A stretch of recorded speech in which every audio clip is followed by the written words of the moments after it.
Hello everyone, hopefully you are doing great. In this week our discussion topic based on uses and gratification theory and information processing theory. In this media landscape, these two theories are so important to learn. First of all, I am coming in uses and gratification theory. In this theory's framework, basically audience seek out the new gratifications from the media.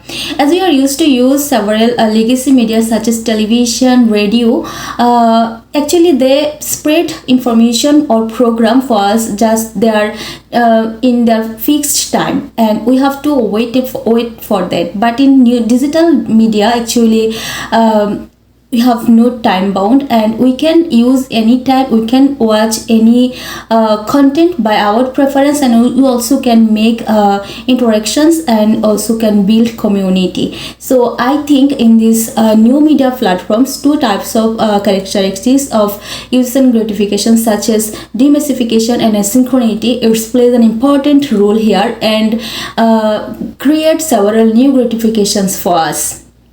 First of all, I am telling about this demassification characteristics. Demassification means the ability of digital media to create the customized and personalized content for audience. Here actually is missing in legacy media, because legacy media is well programmed organizations and they spread several program by their own choice. But in a digital media platform, audience get this chance to go through by their own preference. In any time they can show it. For example, I can say this Netflix, they actually fixed this playlist for us by observing our past viewing experience. And if you can mention about Spotify, they actually make playlist for us observing our preference. So in this way, this personalized, this customized content, it's give these gratifications we can find in new media, not in legacy media. And another important thing here is that the interaction in Facebook, Twitter, Reddit, several social media platforms, we can spend our personal view, our opinion, and also can make reactions, comment, like, share for our favorite influencers and our favorite topic, our comment. So it's totally missing in these legacy media platforms, and they actually, as they are all their fixed time, and they also one approach with the spreading information. So it's actually creates new gratifications by these digital media platforms for us. And another thing here is that community building. By these social media platforms, we can make a group, we can also make contact with best way in our social persons and others persons, and several social trends we can follow by this new media. And it's actually also missing in legacy media, because in legacy media they are not so much as in group, small group, and they actually spread news for a worldwide persons. Now I am telling about the asynchronity characteristics. This asynchronity means the flexibility of time.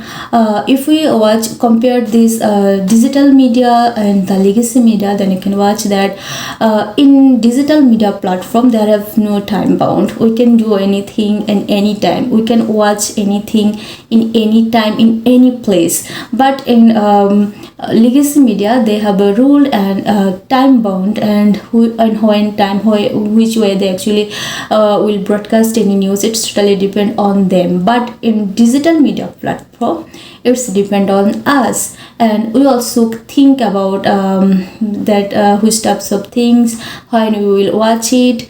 And not only that, as a student, several educational platform we have to watch, so it's also depend on us which instructors YouTube video I will watch. And it also makes situations that live MCQ which offered by legacy media, but they also maintain this time bound. But in these social media platforms, I think is by YouTube and Khan Academy and most of the educational sites, they actually give this opportunity to rethink, re-download or re-watch opportunity, and we can make exams for any times and can think about answers questions. So I think this flexibility of time, it's also another great characteristics of this new media, which actually missing in this legacy media. So in these perspectives, this demystifications and the synchronity increasing our new gratifications from media day by day, and we are deeply engaging with this media, so new media platforms a lot. And not only we are it's making personalization view, but also it gives opportunity to be more interactive with these new media platforms in digital age, which was missing in this legacy media. And this interaction view and the it's actually it's make the scope to increasing these new gratifications day by day a lot. Now I am telling about the information processing theory, how cognitive loads affect our sensory input and the ability of transfer information into long-term memory. I would like to make one example. As I'm watching a action movie, the scenes are changing rapidly, intense background music occurring, and the conversation among actors, it's actually so complex. So in this situation, I am trying to find out every information, but in this time, actually, if I miss any clips or important plots, then I can't recognize it again. That's the reason my working memory can't encode these missing plots, so it can't be go in my long-term memory. And it's actually happened when these cognitive overloads occurred. So in this case, actually the information, the content, the film have to be well structured and have to follow this is meaningful, which types of information they actually want to give us.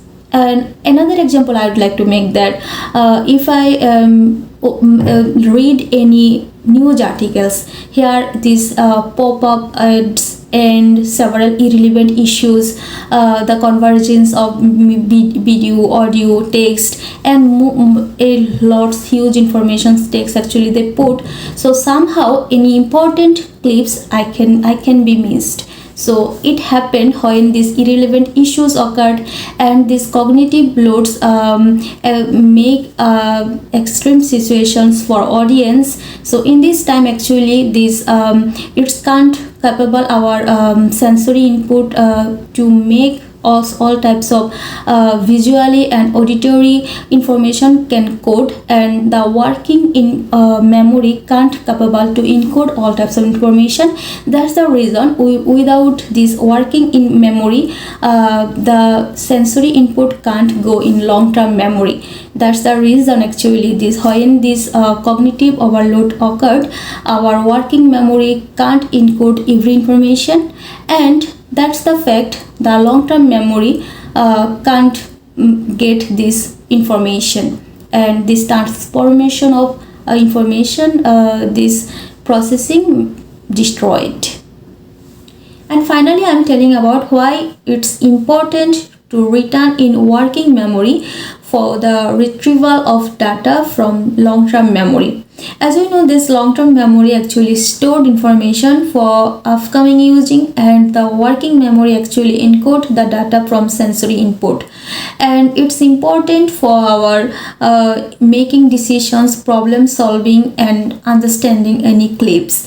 As I'm making one examples for watching movie. In initial stage of the movie, if I seen one scene that make a twist but I can't understand, but in the end of the movie I watch the twist details, and I learn about why actually it was show in the first days. And in this sector, for understanding the twist, understanding the meaning of this film, actually intentions, that I made my long-term memory. In long-term memory, which information I actually stored in the initial stage of watching movie, and it helps me to understand the final stage.